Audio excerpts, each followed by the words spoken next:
Hey y'all, this is She Buys It with Whitney Nicely. Yay!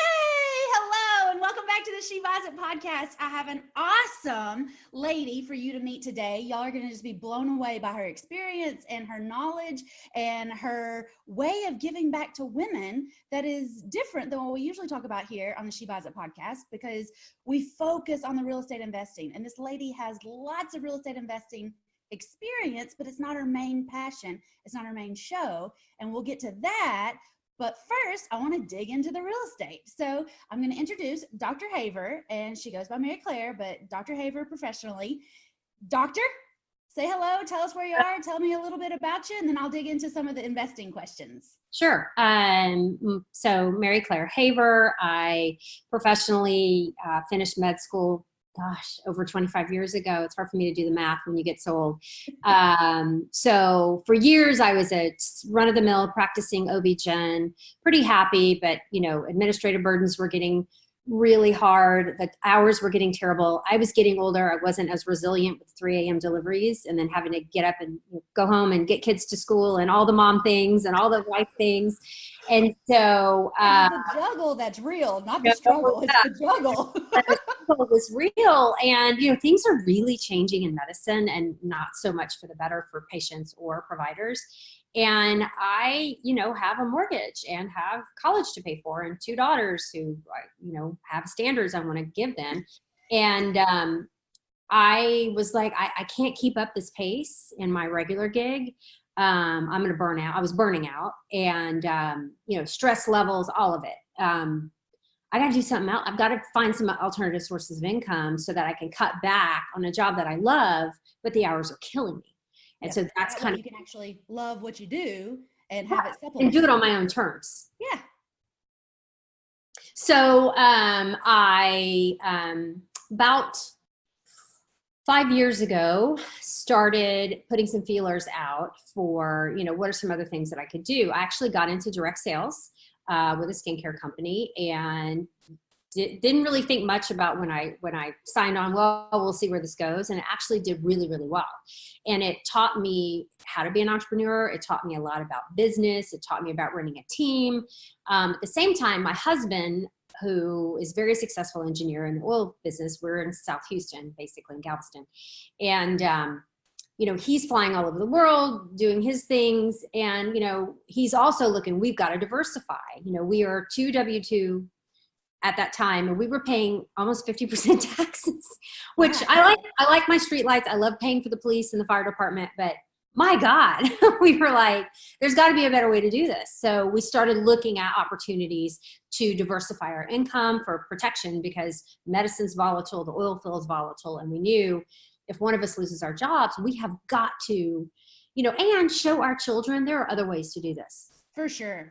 One of them is super sciencey. She's a STEM, guru. She's pre-med, all of it, and my other one is like, doesn't do anything math, doesn't really love science, I'm like, I got to show her other ways to be successful in this world besides going to school for 27 years, and then going to work for a big university. So that's been really one of the most proud thing for me, is modeling other forms of success for my children. And that ended up being buying some houses and doing some. So, when Chris and I were looking for, good ways to invest, of course, we start reading, talking to people, and we thought, real estate is always a sound investment. They're not making any more of it. And we've got cash right now. Like, what are some things that we can do to hang on to it, have it grow? And so it started out really simple. We moved overseas for 2 years with his company. I took a sabbatical, and the company bought our home from us, and it was a huge real estate slump at the time, and it was right after one of the big hurricanes here. And so our house had basically lost half of its value from those two things. But the company bought it from us at the price we paid. So we completely lucked out. We're able to take all that equity, and we were like, what are we going to do? So we bought a small house on the island in a newer neighborhood. It was a new home, patio kind of home, beautifully done in a gorgeous neighborhood. So we were like, this is where we're going to hold our money. here while we're living overseas and the company's paying for everything. So that 2-year opportunity, they paid all of our bills, kids' schooling. We basically were able to save a lot of cash during those 2 years. So we came back and we're like, eventually we'd like to build, but it's smarter for us to just live in this small home, pay it off, and then, start building our dream home, which is where I'm sitting right now. And so hold on, I want to stop you right there, because what you just did and what you said was super amazing.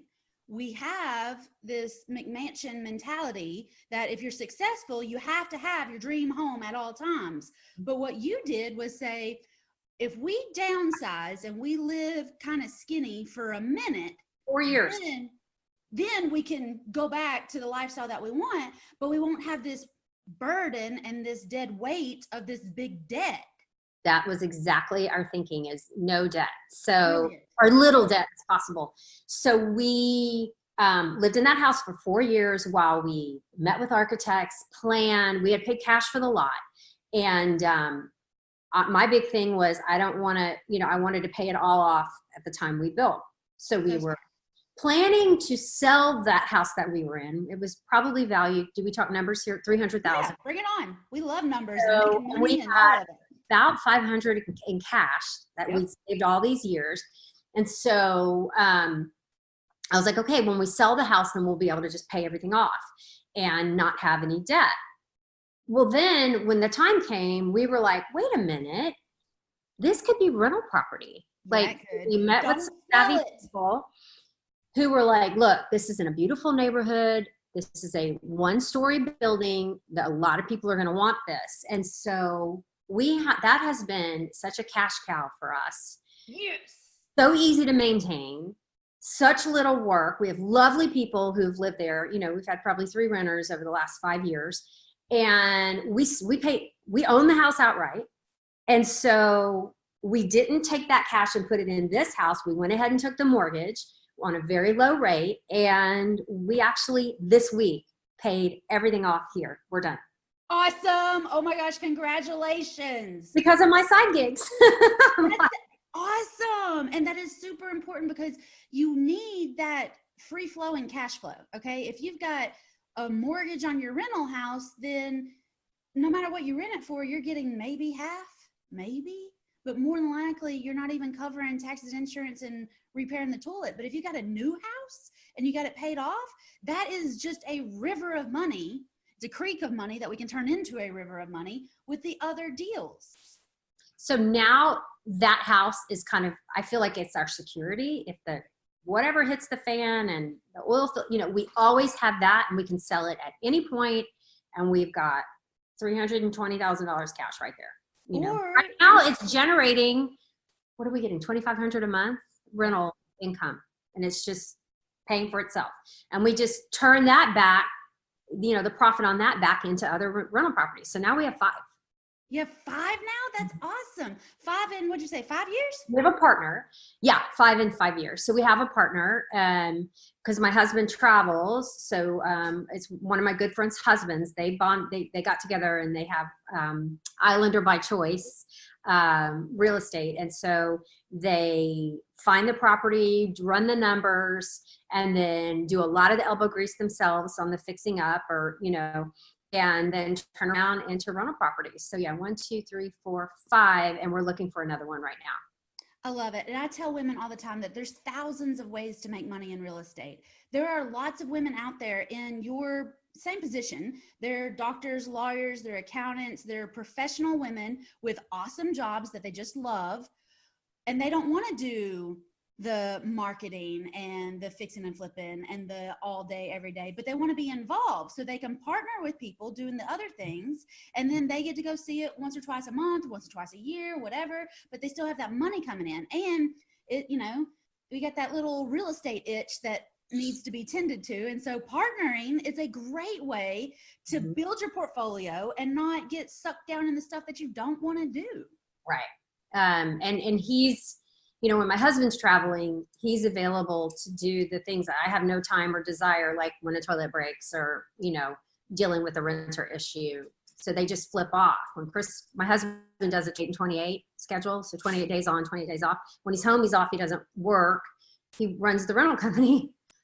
Yeah. And that's enough to keep him busy, keep his mind active, but it's not like he has to sign up for a 9 to 5 when he gets home. It's, if something happens, I'll go take care of it.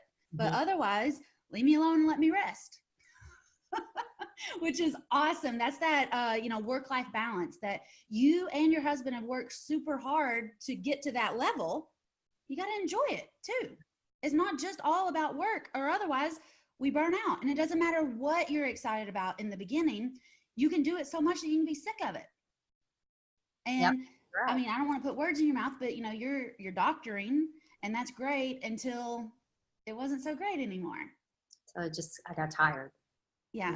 And that's where the rental portfolio, as you start to get into these side hustles and these side businesses, you've always got that river of money. That rent check's going to show up every single month. So you have time now, some free time. You can go develop some side hustles. You can go develop some hobbies. You can go volunteer. You can travel, because you're going to have X amount coming in to pay off the rest of it. Yep. So tell me, you got into one business. Tell me about this other business that you're into now that does give you that, doctor serving stuff that you want to do. So I, OB-GYN, doing well woman exams. And when I was younger, you tend to age with your patients in OB-GYN in a traditional practice. You come out, you're young, you have all this energy, you get all these pregnant people, and you're, delivering babies and all this fun stuff. And then as your patients age, you age too. So I started noticing in my 30s that the patients were complaining about weight gain, especially in their 40s. And these are women who had otherwise been in pretty good shape and not really had a weight issue, maybe, 5-10 pounds, but all of a sudden they're like, Dr. Haver, oh my God, what is happening? I don't get it. And I would just pat them on the knee and say, go back to the gym, watch your calories, keep a journal. I'd go over their journals with them. But then when I went through menopause, and at the same time, my brother, I had a death in the family. My super close brother passed away. So I kind of went to this grief process where I just fell off the health wagon. I was just eating anything in a bag or a box all day long, just anything to numb the pain. I was drinking probably too much wine at night just to get through it. And then at the end of that grief process, I was 20 pounds heavier than I wanted to be. And it was all in my middle. It was this like inner tube spare tire thing. And I was like, all right, time to get healthy again. So I went back to the gym. I started counting calories. I was doing all the things, and I'd lose a pound or two, and then it'd come right back on. And I was like, wait a minute. I sound like those people that, my patients who were telling me all those years, and I didn't believe them. I was like, no, you're not working out hard enough. And I would double down. I was doing 2-a-days at the gym. I mean, I was insane. My husband was like, you're going crazy. Get off the scale. You can't, this is not okay. I'm like, you're going to get the wife you deserve. I'm sorry. And he's like, I have the wife I deserve. You're just crazy. So fix this. So long story short, I just kicked my own, and said, you're a scientist, figure this out. Whatever they taught you in med school and residency is not working. So fix it. Not everybody has a weight problem at your age. So I went to the nutrition department of the university I was employed at. Asked all these questions. Turns out the studies are done on 25-year-old male athletes or astronauts or the elderly, but not really us. So I had to extrapolate a lot of data. Turns out, and you seem a little younger than me, but I'm 51. Inflammation is the key. As we age, inflammatory levels go up. As we go through hormone changes, inflammatory levels start skyrocketing. And so when I flipped it from just calorie restriction to the quality of food, and looking at things that fight inflammation. Sorry, my dog's going crazy. Things that fight inflammation. I developed this program. I called it the Galveston Diet because it's where I live. And it's intermittent fasting, an anti-inflammatory approach to nutrition, and teaching people how to break the addiction to sugar and carbohydrates. Put it together in a package, did it for me first. And I was like, whoa, all that weight I've been carrying around and all that fuss and mess, gone, melted off. I mean, it took a few weeks, but I was like, whoa, okay, this is a thing. This is something real. And then my girlfriends were like, what are you doing? I'm suffering too, help me. So I made little packets at Office Depot just down the street here and handed them out to my girlfriends, and they're all doing the program, and I'm getting it out to patients, and it just kind of turned into, it kept growing and growing. I started experimenting on Facebook. I was doing test groups to get feedback. We were developing meal plans together. Then all of a sudden, after about a year and almost 2,000 people going through the program, the Galveston Diet as a business was born. Like, I got some savvy advice who were like, listen, stop giving this away. This is your intellectual property. Someone's going to steal it. You have got to make this a business. So I got help. I took all these online classes. I got, how to build a website, all of it. And so I developed an online course called Galveston Diet, and we hit 6 figures our first year, 7 figures last year, our second year in 2019. That is fantastic. I was able to walk away from a job I didn't love anymore, practice medicine on my own terms. I work 2 24-hour shifts a month, and that is it. Enough to keep up my licensure and, do the good things, but I'm not beholden to anyone. I don't have to show up if I don't want to. I'm completely as needed. And it's awesome. I mean, it's just so awesome, and allows me to focus on building the business, of our real estate investments and the Galveston Diet.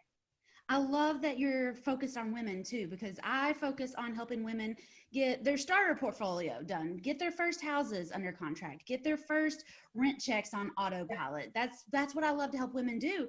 But you're absolutely right. I have my starter portfolio, so that's what I feel comfortable helping women with. But as I start growing my portfolio, then I feel like you were saying, you age with your patients. I feel like I'm aging with my investors. Like, as they're getting into more stuff, I'm getting into more stuff, and it follows the same path. But I think we could all say that, we got this little inner tube and we don't really know what's going on, and like, where does this come from? But as women running businesses, whether it's an investing business or a wellness business or a office supply business or whatever it is, I love seeing women helping other women. And I love to see them go through that transformation of either this is what I want to do to this is what I'm doing, or this is what I want to achieve or have or give. Now I can do it. And that's the transformation that you're helping women go through in their wellness journey too. And I imagine it's not just eat this and walk this many miles, but it's a whole body experience and mind too, right? Really deep dive. My gift has always been as an educator, taking complicated medical things and breaking it down for patients into terms that they can understand. And that's what I do in Galveston Diet. All that research, those thousands of hours I spent reading and researching, I break it down into bite-sized bits so that when you're making, and I'm sure you do the same for your followers, you're educating them on the process. And so that when you're making those decisions, you're not just because I said so, Dr. Hafer said so, you're doing it because you understand the science and you know why that this, choice is the better one for you and will give you the most long-term health benefits. And because I've been through this myself. When you tell me you had this problem with the sellers, I can say, yeah, I had that problem too. Here's how I fixed it. So when the ladies tell you that, hey, I hit this plateau and this is how I, tell me how to fix it. You say, well, when I hit it, this is what I did. I think it's so important to lead from not just example, but this is what I actually did yesterday. This is what I had to do, right? Because this isn't just something that we cure and then it's gone. There's always something that's going to come back, or you're going to need to get back into something, or something's going to change, or something you're going to go through in your life. And then you're back to gaining weight again. You have to say, is this in my head? Mm-hmm. Yeah. So much of it is in our head, as women, and you see this too, I'm sure we put ourselves last. We put our health last. We put our financial house last. Everything comes before us. And, when you see, I can't tell you how many women I've taken care of all these years who go through divorce, who go through loss of job, they have no backup. They have nothing. And they're starting over from absolute scratch, from their health, from everything from their health to their finances. It's all related. And all of this is about learning how to put your own oxygen mask on first, take care of yourself so that you can take care of your family. Absolutely. But hang on, let me let the dog out real quick. Sorry. Okay. Good boy. Everything's fine. Everything's fine. So tell me, let's go back to a second to the investments. Okay. And y'all paid cash for your very first deal. The first deal. Yeah. Have you done any creative financing? Mostly, we have pretty high down payments that we try to decrease the burden. In Galveston, we have to be very savvy because the insurance can be really high. We're in the flood prone area. And depending on where you are on the island, your flood insurance can be insane. And so looking for the right home that is either elevated so that it's above the flood level, just being really savvy about the insurance part of it, because that can be a killer. I mean, they'll find a great house, but then the insurance is outrageous and you can't, it doesn't cash flow then, and it doesn't make any sense. The deal doesn't make sense. What kind of numbers or formula do you use to make sure that this is going to be a good investment, a good property to add to the portfolio? Is there a cash flow you're looking for? And is it different when you and your husband are looking versus when you and the partners are looking? Like, so he usually, when he brings it to me, he's already kind of done some of the math behind. And so he's kind of looking for a 10% return, which seems to be pretty realistic here on the island for as much as we're willing to put in. And I mean, that's more than a lot of our investments, in real estate, in the stock market are getting. And so, and we own it. So, 10% is kind of where, because we know the market, we know what the rental is going to be, what we're going to be able to get for it. And we know, and then just looking at the insurance and seeing if we can make it work. I also think another exit strategy could be, if y'all decide that you wanted to leave again, this big house and then downsize back, you still have that option. Like, that's what it's really about for me, is options. I can move, I can change, I can grow, or I can downsize, or I can move, or I could sell it, or I could rent it. Because once you sell it, you don't get that money coming in every single month. So it's funny you say that. I have a journal that I keep every morning, and I try to write down, what are my challenges today? What am I giving up to the universe that I can't handle? And then, what are my victories? What am I grateful for? And almost every day I write down, I am so thankful that I have options. Because for so many years I felt trapped, that I had no other options. I was stuck in a rut. I was stuck in, a stress level that was just not a lot of options for physicians who were not self-employed. And it's just so grateful to be able to sit up in my bed with a cup of coffee and not have to be at the office at 8 a.m. or in the OR at 7 a.m. and just relax, enjoy, and write down how grateful I am. I mean, part of me being successful today was doing those things for 20 years. For sure. But also, and that was just part of the process, but that I don't have to do it, don't have to do it in my 50s is everything. So if a lady is listening to this and she is in that spot where she's stuck and she's frustrated and she doesn't know how much longer she can do this, and, maybe it's been 10 years instead of 20 years, or maybe it's been 16 years, or, but she's about to get to a point where she's going to explode or something crazy is going to happen, what would you tell her to get in order to either make an escape plan or an exit plan, or start immediately writing down what your options could be? What are you passionate about? What do you love? I mean, what are your friends doing? Start asking people that's what I did. I started asking people who were successful and who, maybe did. Success has many coats, but people who were financially stable, people who didn't freak out every time the stock market went down, or somebody had a temporary loss of a job and they weren't, people who didn't live hand to mouth. And what are you doing? How are you doing this? Because that's what I want. I don't care about a fancy this or that, or a mortgage I can't afford or whatever. I don't care about the outward trappings of success. I want the inside trappings of success. I want to wake up and be like, I'm okay. That's super important that you're asking the right people, because you can ask the wrong people and get bad advice, and then you're going down a bad path. Really check with the people who are solid in their heart, I think, and not just fronting for everybody, but actually solid. Yeah, exactly. Awesome. So write down your ideal life. Yeah. Ask people who are living versions, maybe not the whole ideal life, but one section of their life is like, yeah, I could do that. That would be awesome. Yeah. And find out how they did it and start putting a plan into place, because I believe if you write down a plan and you tell God, hey, I want to do this, that, and the other, He'll start moving stuff around to where it's possible. But you got to keep going on that ride. When you put down your list, you got to keep going when He starts handing it to you. Yes, I believe that too. What you put out in the universe, I mean, you have to it's the law of attraction, God, and I believe in God as well.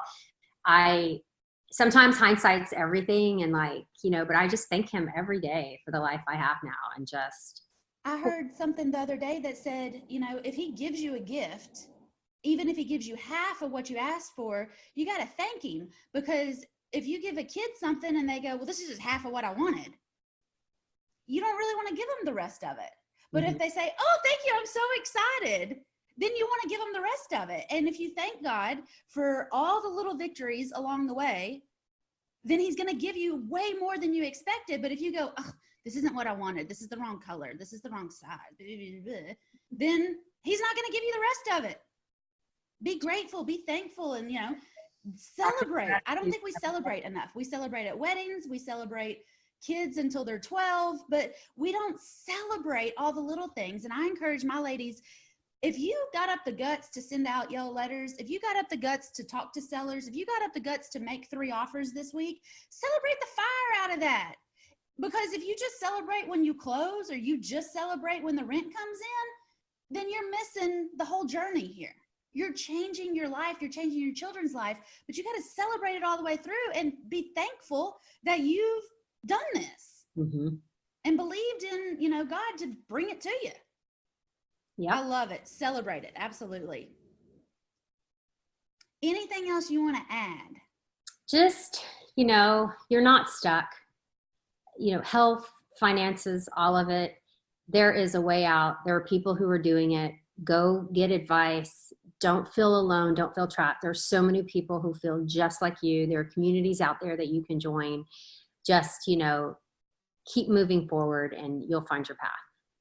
I agree.